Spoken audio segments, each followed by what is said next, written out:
Hello everyone, আমি Ritu and welcome back to another mini blog. তো আগের ব্লগে তো দেখিয়েছি আমরা ওই দুপুরবেলায় প্রায় ঘুরে টুরে এসে একটুখানি আধ ঘন্টা মতো রেস্ট করেছিলাম।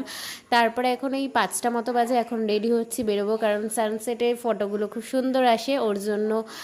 আর আমি এই ড্রেসটা পরেছি, বিথিকা এই ড্রেসটা পুরো একদম বিচ ম্যাটেরিয়াল। আর ড্রেসের লিঙ্ক লাগলে অবশ্যই কমেন্ট করো, আগের ভিডিওগুলোতে আমি লিঙ্ক প্রোভাইড করে দিয়েছি, এতেও দিয়ে দেবো।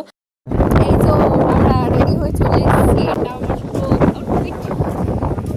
আর হচ্ছে মডেল ভিডিও। তারপরে এই যে আমরা দুই বান্ধবী মিলে একটু ফটো ভিডিও তুলে নিলাম।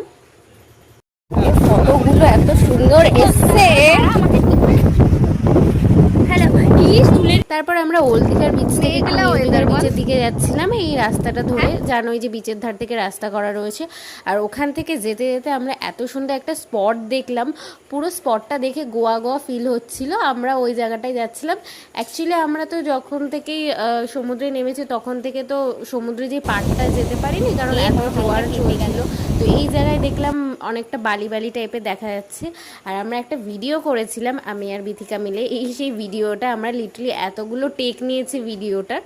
তারপরে ওখান থেকে হেঁটে হেঁটে আর একটা এরকম বিচ দেখতে পেলাম যেখানে অনেক লোকই ছিল। আর এটা আমি আগে দেখিনি, আমি আগে অনেকবার দেখে গেছি।